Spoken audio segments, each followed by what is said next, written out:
Psicosis es una presentación de Superautos Doral. Viernes 15 de septiembre desde Caracas, Venezuela, para el mundo. Suena bastante amplio, ¿no? El mundo. Sí, cómo no. Sí. Es grande. Es grande. Sí. El señor que está aquí a mi lado, el señor Bruno Gallo, quien, aparte de ser historiador, estuvo metido en el cine un poco 8 años, ¿no? Sí. Trabajaste con Vicente Díaz, que ahora se ha vuelto protagónico, Vicente. Sí, vamos a hablar de él, porque está metido en las negociaciones. Vamos a tocar el tema. Pero Bruno era miembro de la comisión electoral, de la mesa, y fue tal vez uno de los más contundentes en señalar a cierta gente, deja el chantaje, se fue de sus palabras, ¿no? Deja el chantaje. Así es. Sí. Pero cuéntanos vamos a comenzar, cómo fue el proceso de totalización, por qué estos problemas que yo digo que no ayudaron en nada, por el contrario, generaron mucho ruido. Esta es la primera primaria que no celebramos, que no es una cosa que todo el mundo, ¡wow!, porque las otras nos habían salido muy bien. Estas más bien salimos golpeados, pues, por la incomprensión de algunos factores de que la pelea no es entre nosotros, sino contra Maduro. Pero cuéntanos, ¿cómo fue ese proceso? Bueno, Kiko, ¿fue por consenso, fue amistoso, fue un cuchillo? La verdad es que fue bastante más amistoso de lo que parece de cara a los 2 últimos días del proceso. La verdad es que el proceso fue, digamos, la participación popular bastante por encima de lo que es el promedio de participación en primarias, tanto de la oposición como del PSV. Digamos que lo que hay que entender es que la participación en primaria es la participación de un sector político escogiendo a su candidato. Esta vez la participación de la población que apoya a la oposición fue bastante más alta que en primarias similares donde se escogían candidatos a gobernaciones, a gobiernos regionales. Pero además, en líneas generales, fue una primaria que se celebró dentro de los marcos más o menos normales de la acción política y electoral.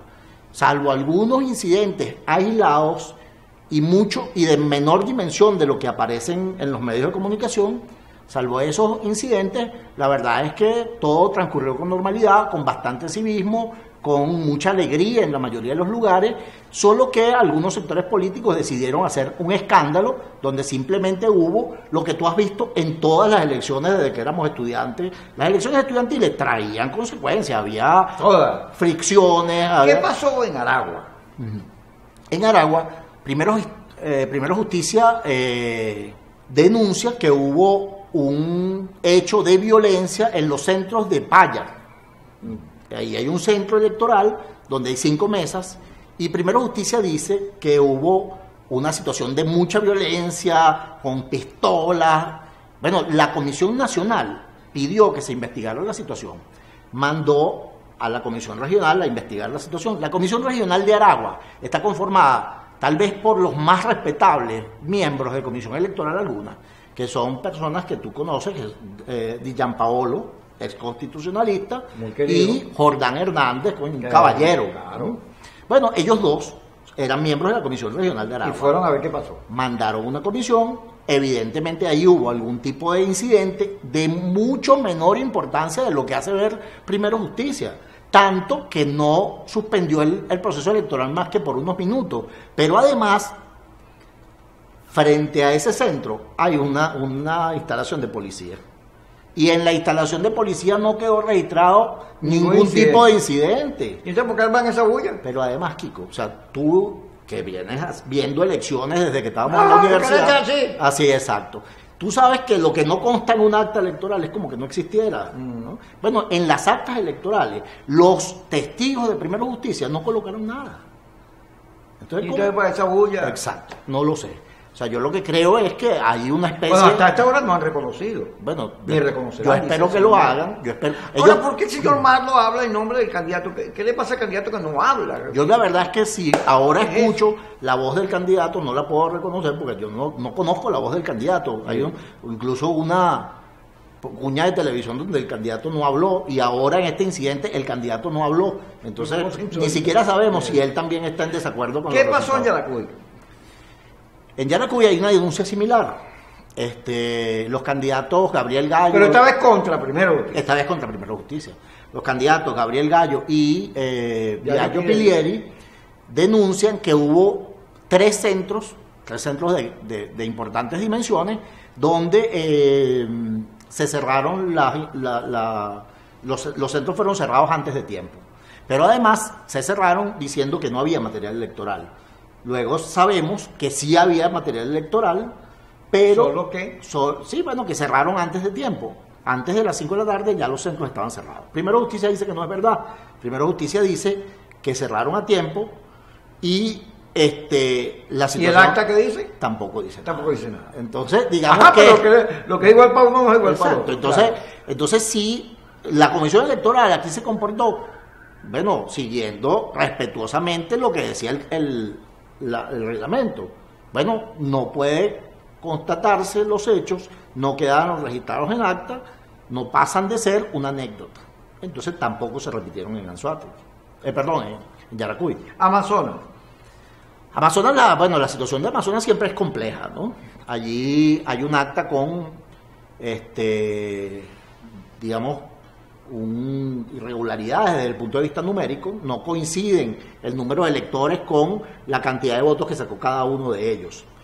El reglamento lo que dice es que en ese caso el acta pasa, la ponemos en un congelador.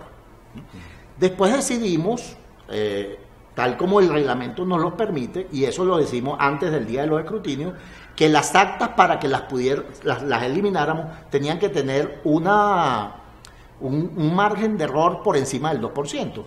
El caso de Amazonas, el acta que eliminamos, tiene un margen de error por encima del 6%. Es bastante. Es decir, si tú sumas... ¿Y es determinante en el resultado? Esa acta es determinante del resultado, pero también hay un acta que Acción Democrática impugna. O sea, las dos actas eran determinantes en el resultado. No aceptamos la impugnación de Acción Democrática ni la del MPB, y bueno, las cosas quedaron... Ahora la gente de Liborio dice que no va a ir unido, que se van a abrir. Bueno, yo lo lamento. Yo creo que aquí hay cosas que están por encima de las consideraciones de cada uno de los partidos. Aquí casi todas las fuerzas políticas coinciden en calificar al gobierno como un gobierno nefasto, dictatorial, autoritario, pero entonces seguimos comportándonos como muchachos con un reclamo casi de que me quitaron la chupeta. Aquí, si no entendemos que lo que estamos confrontando es un gobierno autoritario y entendemos la unidad como algo superior a lo puramente electoral, como un tema estratégico para el alcance de la democracia, bueno, entonces vamos a estar dando tumbos. Estamos fritos. Sí. Vamos a hablar de la fritura, pero de la cuando fritura. regresemos. Vamos al corte y regresamos con Bruno Gallo. Somos Superautos Doral, con las mejores ofertas en carros en Miami. Financiamiento para todos, sin social, sin crédito, con tan solo un down bajo. Todos califican. Y ahora con 3 meses de garantía. Y tu primer cambio de aceite gratis. Te damos tu garantía por escrito. Ven, estamos en el 5600 Northwest 84 Avenue del Doral. Visítanos en superautosdoral.com 786-953-0871. Si te gusta, te lo llevas.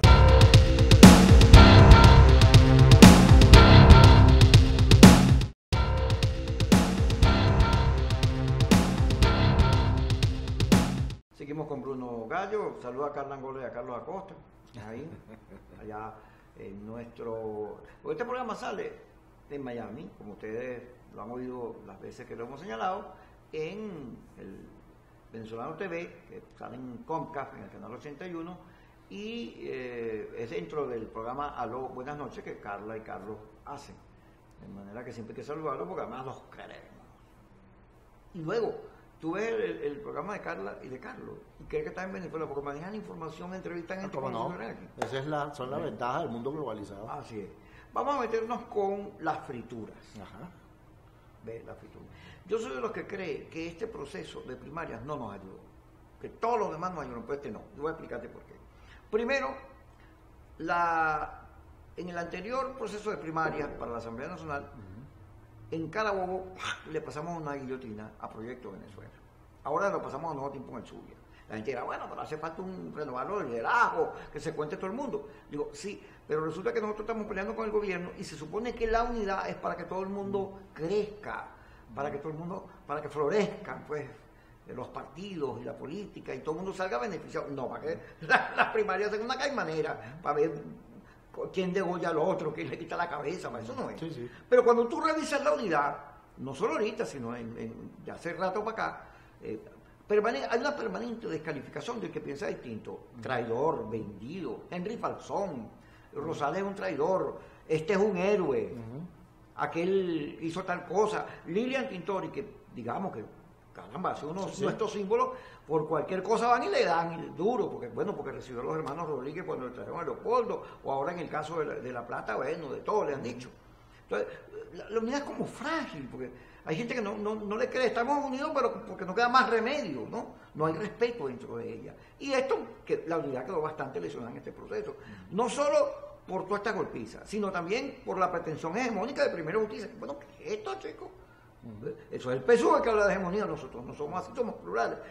Pero además de ello, dentro de todas estas cosas, comienzan a haber otras lecturas, fíjate, como en el Táchira, los candidatos más radicales quedaron de último. Así es. Como en términos generales en el país la gente votó por los liderazgos viejos, experimentados, y no por los muchachos. Así es. Como queriendo decir, esos 4 meses de pelea dirigidos por los muchachos no me gustaron, porque no hubo balance y no me dijeron qué pasó allí. Entonces, hay unas situaciones, hubo campaña contra Henry Falcón en Lara, como si fuera un enemigo. Y tú resumes y te pones a pensar y dices, bueno, ¿por qué nos tratamos así? ¿Por qué no se entiende que el adversario es el gobierno y que además es malo, que nos friega, que de 22 procesos electorales ha ganado 20, o sea que no estamos frente a a un enemigo pequeño? Sí, entonces, ¿cómo es que entonces, por qué no hay comprensión de lo fundamental que es la unidad, sino cada vez que podemos nos mordemos? Bueno, yo creo que una de las ventajas de este proceso, Kiko, es precisamente que nos enseña que debemos sentar a reflexionar sobre el futuro, ¿no? A eso que tú dices, pues los radicales fueron derrotados, la gente está pidiendo coherencia, la gente está pidiendo experiencia, la gente está pidiendo, digamos, una política probada, o sea, más allá de las ofertas engañosas e ilusorias. Yo creo que aquí hemos vivido un largo proceso de generación de falsas ilusiones. Yo he oído dirigentes políticos y dirigentes diciendo, así como dicen aquellos dirigentes y dirigentas, ofreciendo quimeras. Por ejemplo, si declaramos que Maduro no está, en 30 días tenemos elecciones. Bueno, eso es mentira, ¿no? Si decimos la constituyente no va. Ajá. Entonces, estamos creando permanentemente falsas ilusiones a la gente, como si este fuera un enemigo pequeño que con cualquier gesto, porque eso no pasan de ser gesto, y se sale corriendo y renuncia. Sí, entonces renuncia a Maduro. No, bueno, resulta que eso no es así. Resulta que esto es una pelea dura, que es una pelea que necesita de la unidad más allá de una simple unidad electoral. Necesita una unidad de objetivo, una unidad estratégica, una unidad en la acción, respeto a la diversidad. Porque es que esa diversidad que tuvimos y que tú bien señalas, es más que importante, es necesaria, es indispensable. Es indispensable respetar esa diversidad que tenemos en la oposición. O sea, eso que no tiene el chavismo, que es homogéneo, que responde a una voz de mando, que responde a las órdenes de uno u otro de los cabecillas. Bueno, la riqueza que tiene la alternativa democrática es que es democrática. Y la democracia es diversidad. La democracia es que unos puedan opinar una cosa y otras otra, pero eso sí, de cara a la gente y sabiendo, bueno, que estratégicamente nos conviene esa diversidad. Yo sí creo que lo que sí es importante de estas primarias es que es un campanazo a los sectores radicales para que reflexionen, también un campanazo para los sectores que han venido haciendo política, porque digamos que eso de los acuerdos, que alguna gente considera, bueno, como un chanchullo. Perverso. Sí, bueno, vale, los acuerdos son la base de la política, ¿no? Acuerdos hubo después de la Segunda Guerra Mundial entre los gringos y los rusos. Acuerdos hubo en fuerzas tan dispares como esas. Acuerdos hubo para terminar con la guerra de Vietnam. Así es. ¿No? Entonces, los acuerdos que podrían ahorrarnos un baño de sangre no pueden ser estigmatizados. No puede ser estigmatizado el diálogo con el oponente, pero mucho menos puede ser estigmatizado el diálogo entre iguales, entre quienes somos factores de la alternativa democrática. Fíjate, la prédica de la confrontación, del odio que hemos vivido durante 18 años, como que se le metió también en el cerebro de la oposición. Hay sectores de la oposición que odian, que odian profundamente y no quieren sentarse. Yo no digo, bueno, sí, nosotros no creemos en Maduro ni en lo suyo, pero ese es el gobierno, es el que existe. Así es. Con los amigos se cae uno a palos y juega dominó, pero con el gobierno no hay que negociar con testigos, porque además eso no es fácil. Pero entonces todo es una negación a la política. Se le rinde culto a la antipolítica. Entonces siempre creemos que hay una salida rápida. Apenas recuperamos una fuercita, vamos a votarla, pues, andemos por aquí. Siempre como dándonos golpes contra la pared, siempre con el mismo tema de que se vayan rápido. Y no se van rápido porque tienes que ganarle, porque son fuerzas que tienen poder y disfrutan. Dígame Maduro que tiene la Fuerza Armada, que es complejo eso. Entonces siempre estamos como cometiendo los mismos errores. Chocando contra la misma pared. Los mismos errores. Sí, a mí me parece que esta es una oportunidad para la rectificación, para entender que la calle sí. La calle es la protesta de los trabajadores por mejores salarios, la calle es la protesta de las amas de casa contra el aumento permanente del costo de la vida, es organizarse para enfrentar un gobierno autoritario e incapaz, pero no es la calle de la confrontación. Esa calle no va para ningún lado, Kiko. Tú y yo sabemos que venimos de la experiencia de piedra y piedra. Que eso no sirve para nada. Eso no sirve para nada. Eso sirve como una catarsis y tal vez como entrenamiento físico, pero más nada. O sea, lo que la gente decía hace algunos meses es que a la Guardia Nacional está a punto de acabarse de los gases lacrimógenos. Entonces yo decía, ojalá que no se les acaben, porque cuando se les acaben te van a echar plomo, ¿no? Esto de construir una fuerza irregular en la calle sin ninguna experiencia política ni militar y creer que eso va a llevarnos a Miraflores es una ilusión absurda. Entonces, mientras más pronto desmitifiquemos este mito de los héroes, más pronto nos vamos a dedicar a la organización. Pero hay un problema fundamental, fíjate, que como la MUD es de todo y no es de nadie, que la MUD no, es la unidad, pero ahí está Primero Justicia, DECO, PEI, Nuevo Tiempo, Avanzada Progresista, 20 Venezuela, para de contar. Entonces, claro, es fácil hablar de la MUD. La MUD es culpable de todo porque los ingredientes nunca son culpables de nada. No, la MUD es como un escudo. Pero la MUD al final no explica nunca nada, no genera debates, no se reúne, no planifica. La MUD al final de cuentas tiene una cantidad de debilidades que yo creo que es tiempo de corregirlas. Claro. Vamos a corregirlas en el próximo negro. En el próximo negro. Ya regresamos.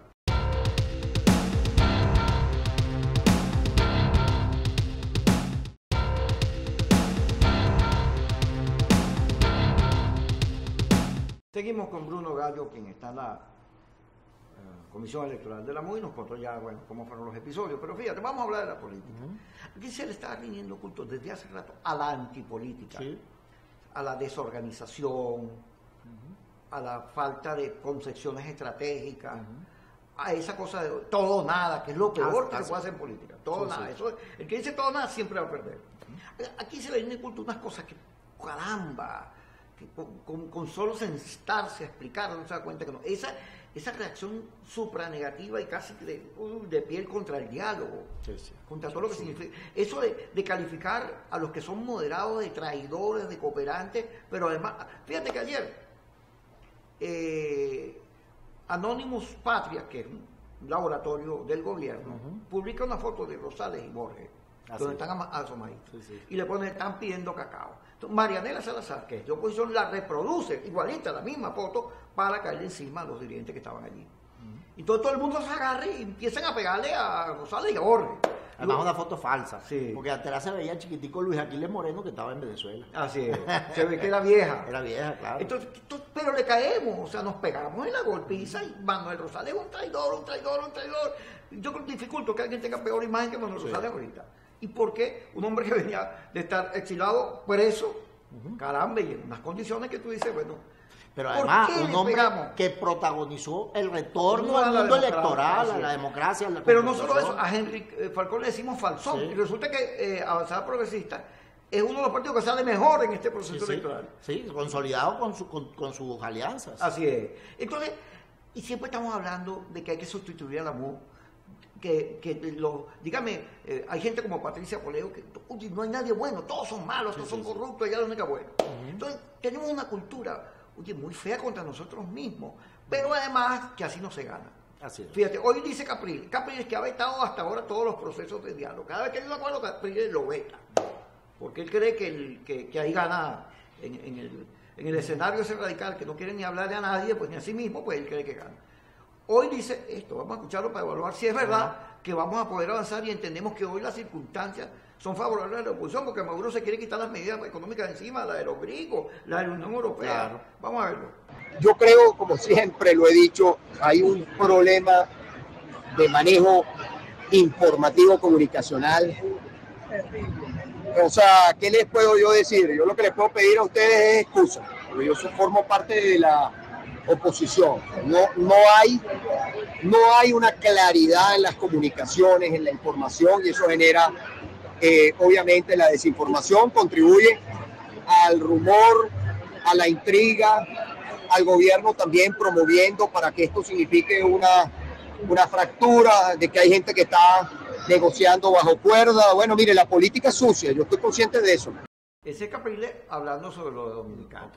Yo sí creo que hay un problema de comunicación grave. Fíjate, hubo 4 meses de protesta en la calle y no se hizo un balance público. Así es. Pero además, ahorita Luis Florido da a conocer un comunicado donde se explica que lo que se está haciendo ahí es recuperando las discusiones y tratando de armar una agenda. Y sale por todos lados. Si no es por Luis Florido, ni se entera uno, porque el comunicado de la mesa, en vez de hacer una rueda de prensa, convertirlo en video, en propaganda, en señales, para explicar a la gente qué se trata, ponen el comunicado ahí, así, lo tiran ahí para ver, bueno, como si tuviera vida el solo, ¿no? Sí. Hay una falla de comunicación, pero la falla está adentro, en la estructura, en el pensamiento, en la manera en que concebimos la unidad. Pero además, haciendo cálculos errados. Aquí hay un sector de la oposición que le habla permanentemente a los radicales del Twitter, ¿no? Resulta que todas las encuestas dicen que la gente sí está de acuerdo con el diálogo, que la gente sí está de acuerdo con las salidas electorales, con las salidas democráticas y constitucionales. Entonces nosotros cada vez que inventamos algo, inventamos una cosa así como que elecciones generales. Bueno, eso no está en la Constitución. Si nosotros somos los que estamos defendiendo la vía democrática, si nosotros somos los que estamos defendiendo la Constitución y el gobierno es quien está defendiendo la vía autoritaria y no constitucional, entonces a nosotros nos sale respetar la Constitución. Al diálogo se tiene que ir a exigir que se respete la Constitución y a respetarla a nosotros. Al diálogo se tiene que ir a pedir, por ejemplo, un cronograma electoral con detalle, con todas las elecciones que faltan de aquí a diciembre del 2018. Y con testigos de observación internacional. Con observación internacional. Entonces, se va al diálogo de una manera demasiado amateur y prejuiciosa. Entonces, tú vas a un diálogo y aceptas firmar un texto que parece haber sido escrito por un marxista-leninista de los que era militante de Bandera Roja de hace 20 años, o de cualquiera de esos partidos de la izquierda radical. Entonces, bueno, tú no puedes permitir un diálogo en el que termine el texto pareciéndose a una de las partes. No. Entonces, o es un diálogo profesional. El primer diálogo. Exacto. El que fue un desastre. Terrible. Entonces, tú tienes que ir a un diálogo con una agenda que sea consensuada, por lo menos entre las fuerzas opositoras. Entonces, si tú lo haces entre gallos y medianoche, teniendo miedo de lo que estás haciendo, terminas poniendo la torta. Entonces tú tienes que decir, si voy a ir al diálogo y voy a ir a esto y decírselo a la gente. Claro, sin ocultar nada. Exacto, y sin ser presa de los sectores radicalizados del Twitter, que hacen mucho ruido, pero son minoritarios. O sea, es la clase media radicalizada, que además yo la entiendo, y la entiendo perfectamente, porque una de las cosas en las que el gobierno se ha hecho profesional es generando esta especie de desconcierto en la que tú no le crees nada a nadie, ¿no? Entonces, lo primero que hay que hacer es tener, digamos, tal como lo reclama Capriles, comunicaciones claras. Decirle a la gente, sí vamos a República de Mano, sí vamos a República Dominicana y vamos a esto. Y si la oferta es buena, la agarramos. Así mismo es. Nosotros hemos dicho aquí en el programa muchas veces que hoy la tendencia fundamental en las comunicaciones es la honestidad. Tú tienes que decirle la verdad a la gente, cueste lo que cueste. Porque además hoy la gente, gracias a las redes, que si bien es cierto, en el caso de Venezuela hay grupos montados allí radicalizados que a veces ni ayudan, pero las redes son muy útiles porque permiten la comunicación directa y que la gente diga lo que quiera. Lo que hay que limpiarla es del fanatismo, de la antipolítica, para que sean útiles. Pero fíjate que Capriles está diciendo aquí que si las cosas es buena, como él más o menos está viendo, y hay garantía internacional, eso se podría firmar. Yo espero que así sea, porque hasta ahora hemos vetado diálogo, lo que pasa es que la gente no lo sabe, pero uno sabe que las conversaciones anteriores, la oposición es la que ha vetado diálogos que les convenía, acuerdos que les convenían. Así es. Y llegaron inclusive un absurdo de decir que te acuerdas que el Papa era comunista, porque no nos gustó lo que la Iglesia estaba proponiendo. Imagínate tú. Sí, aquí yo creo que hay dos cosas. La primera es que hay sectores radicalizados, pero la segunda es que quienes hemos defendido la postura moderada, constitucional y electoral, hemos sido muy temerosos. Entonces, bueno, aquí hay que asumir la defensa radical de la moderación, la defensa radical de la vía democrática y electoral. Así. No, además todos sabemos, tú y yo lo sabemos bastante, que la política acelera, frena, coge para los lados. Claro. Si no hay cambio de ritmo, además es aburrido. Aburrido, es como el sexo. Así mismo es. Gracias por estar con nosotros. Gracias. Kikosis es una presentación de Superautos Dora.